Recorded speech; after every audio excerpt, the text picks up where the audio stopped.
how meeting a stranger 6 months ago led to a wild wedding. At first, it was harmless, a drink after work, a conversation that lingered longer than it should have. I met Daniel 6 months ago at a bar across town, the kind of place you go when you don't want to be found.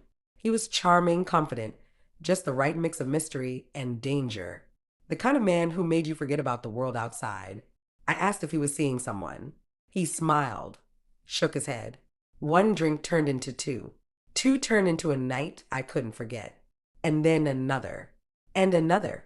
For 6 months, we met in hotel rooms and dimly lit apartments. Always late, always secret. His hands on me, his lips trailing fire down my skin. The way he'd whisper my name like I was the only woman in the world. I should have asked more questions. Should have noticed the small things, the way he always left before sunrise, the way he never let me come to his place. But I didn't, because I didn't want to. Maybe that makes me naive. Maybe that makes me reckless. Either way, I never expected to see him again, especially not like this. I shift uncomfortably in my dress, adjusting the thin straps as I follow Emily through the entrance of the wedding venue. Emily has been my best friend since college, bubbly, outgoing, the kind of person who thrives in social situations. The exact opposite of me. I don't mind people, but I've never been the life of the party.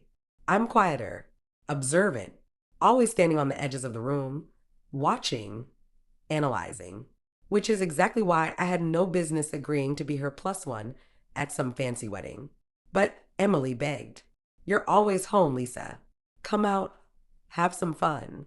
You don't even have to know the couple. And that was the catch. I didn't. I had no real reason to be here, no emotional ties to this event. I barely remembered the bride's name. I think Emily mentioned they were old high school friends. I didn't ask for details. It was supposed to be an evening of free food, a few drinks, and maybe a little dancing. Until now, because the groom, the man standing at the altar, promising forever, is him. Daniel. My breath catches in my throat. No, no, no, no. He's standing there looking perfect in his tailored suit. Handsome, confident. The same man who held me in his arms night after night. Who pressed his body against mine like he couldn't get enough. Who whispered my name in the dark over and over. The man who told me he was single. But he isn't single. He never was. My stomach twists. My legs feel unsteady. I need to leave. Now. I turn. But Emily catches my arm. Lisa, isn't this place gorgeous?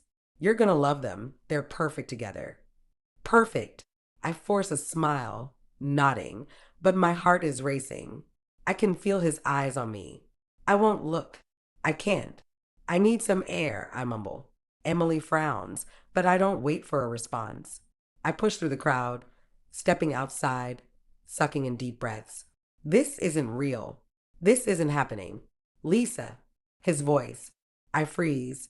Slowly, I turn. Daniel stands there, watching me, his face unreadable. He looks just as shocked as I feel. You lied to me, I whisper. His jaw clenches. He glances back toward the reception hall, then steps closer. I never meant for you to find out like this. A bitter laugh escapes me. Like this? At your wedding? He exhales, rubbing a hand over his face. It's complicated. I shake my head, swallowing the lump in my throat. It's actually really simple, Daniel. You're about to marry someone else. His eyes darken. Lisa, we need to talk. No, I say, my voice firm. We don't. His bride's voice calls from inside, light and happy. Daniel hesitates, just for a second.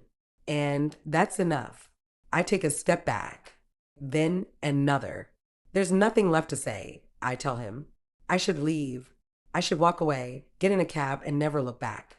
But I don't. Because Daniel is still standing there, looking at me like I'm the only thing that matters. Like I'm the one making his world spin even as he's about to marry someone else. Lisa, please, he says, voice low, desperate. Just stay. Let me explain. I cross my arms, my body rigid, my pulse hammering. Explain what, Daniel? That you're a liar? That I was nothing more than a secret you kept hidden in hotel rooms while you played the perfect fiancé? His jaw tightens. It wasn't like that. I scoff. Then what was it? Silence. He runs a hand through his hair, looking toward the reception hall, the weight of his choices pressing down on him. I didn't plan for this, he mutters. I didn't plan for you. That makes two of us. I should hate him. I want to hate him, but I don't. And that's the problem. I take a slow, measured breath, forcing myself to sound indifferent. You should go inside. Your bride is waiting. I don't care about that right now. I shake my head, letting out a bitter laugh. That's the difference between us, Daniel. I do. I turn to leave, but he grabs my wrist, his grip firm, fingers warm against my skin. Please, he murmurs, voice barely above a whisper. Just stay. Just for tonight. I hesitate. I tell myself it's just curiosity, that I just want to hear what excuse he could possibly give me. But deep down, I know better. I know exactly why I don't pull away.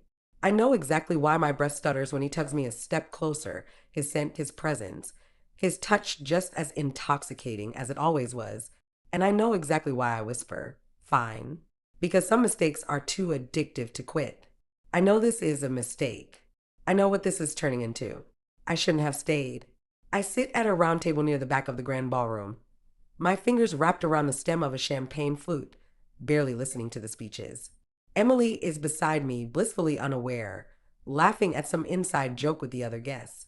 But I'm not listening, because across the room, Daniel is staring at me. His bride sits beside him, smiling, oblivious. She leans in, whispers something in his ear. He nods, lips twitching into an automatic smile, but his eyes never leave mine. My breath is shallow. My skin burns under his gaze. This is dangerous. And yet, when my phone buzzes in my lap, my fingers tremble as I reach for it. Daniel, meet me upstairs. Room 214. 5 minutes. That's all it took for me to decide. I press the elevator button, glancing over my shoulder to make sure no one is watching. The ballroom doors are still open, guests laughing, drinking, dancing. I should be in there. I should be anywhere. But here, the elevator dings. I step inside. I reach room 214 in seconds, my breath uneven. My hand hovers over the handle. I should knock. I should think. I should. The door opens before I get the chance. Daniel. He's already inside, already waiting. And before I can say a word, he pulls me in, closes the door, and presses me against it. His hands are on either side of me, caging me in. His breathing is ragged, his jaw tight. I couldn't stop looking at you, he mutters, his voice low, rough. I swallow hard, my pulse thundering in my ears. Daniel. I mean it, Lisa.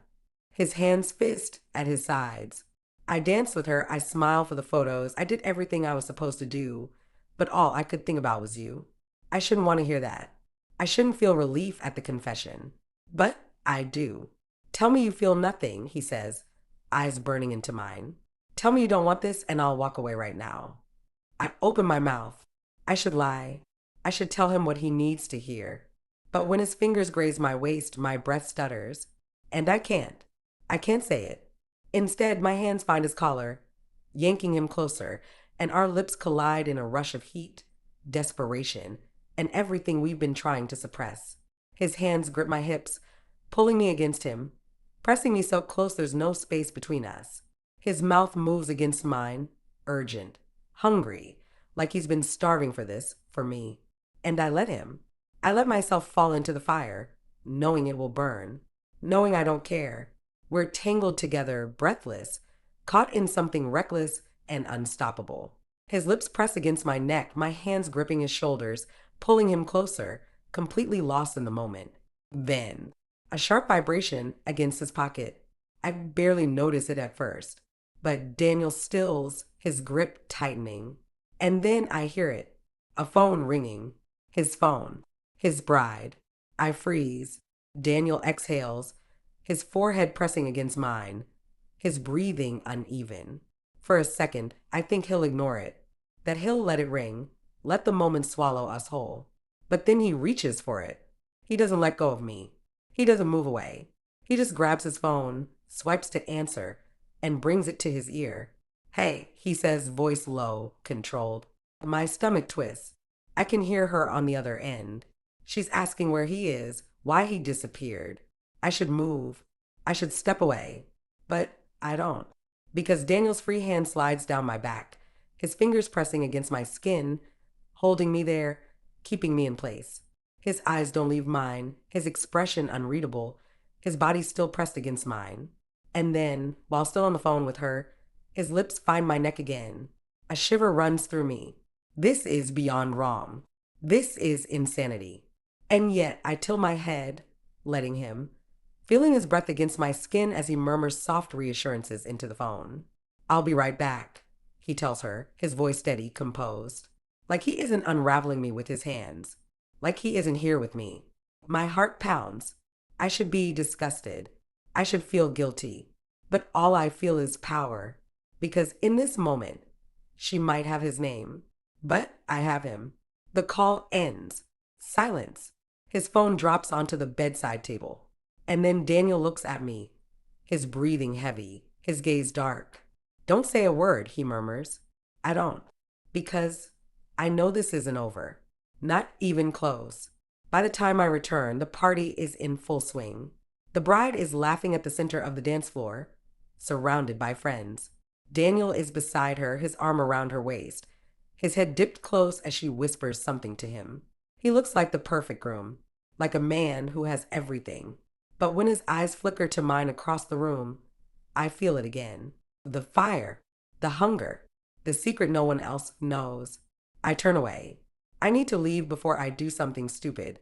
I grab my clutch, whisper to Emily that I'm heading out early. She barely hears me over the music, just nods and waves me off. I am making my way out of the ballroom. I need to clear my head. I need to forget this ever happened. But as I stand there trying to steady myself, my phone buzzes again. I don't have to look to know who it is. Daniel. I hesitate. Then, slowly, I lift my phone and glance at the screen. A message. A picture. My stomach drops. It's a photo of my panties, left behind, crumpled in the sheets. And beneath it, his message. You forgot something. Heat rushes to my face. My fingers tighten around my phone. I look up, across the ballroom. Daniel is still beside his bride, his arm draped lazily around her, his face unreadable. But when our eyes meet, he smirks. I need to leave. I need to get in my car, drive away, and pretend this never happened. The night air is cool against my skin as I step outside, my heels clicking softly against the pavement.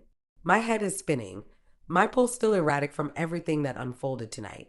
I clutch my phone in one hand, my car keys in the other, taking deep, measured breaths as I weave through the rows of parked cars. But just as I reach my car, a shadow moves behind me. I don't have to turn around to know who it is. Daniel. My breath catches as he steps into the glow of a nearby street lamp. He's undone, his tie is loose, the top buttons of his shirt open, his suit jacket slung over one shoulder. His eyes, dark and unreadable, lock onto mine. And then he lifts his hand. A small piece of fabric dangles from his fingers. My stomach drops. Thought you might need these, he murmurs. Heat rushes through me. I snatch them from his hand, my fingers curling around the delicate lace, my face burning with both embarrassment and something else, something far more dangerous. You shouldn't be here, I whisper. He steps closer, crowding my space, his scent wrapping around me. And yet, here I am. I shake my head, trying to clear my thoughts. You need to go back inside. Your wife. Stop, he says, his voice low, firm. Just stop. I inhale sharply, because we both know this was never about logic.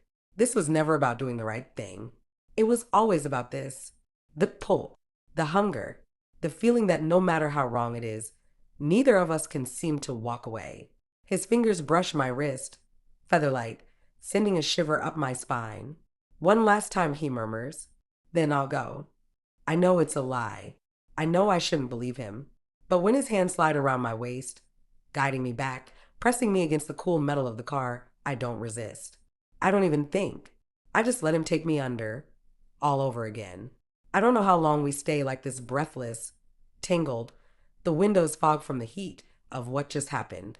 Daniel's hand drifts lazily down my arm, his fingers tracing my skin like he's memorizing every inch of me. like he doesn't want to forget, like he knows he never will. I should say something. I should tell him this is the end. Instead, I close my eyes and let myself exist in the moment, just for a little while longer, because deep down, I already know the truth. This isn't over, not even close. And as I slip my dress back into place, smoothing my hair, preparing to step back into reality, Daniel watches me with that same unreadable expression.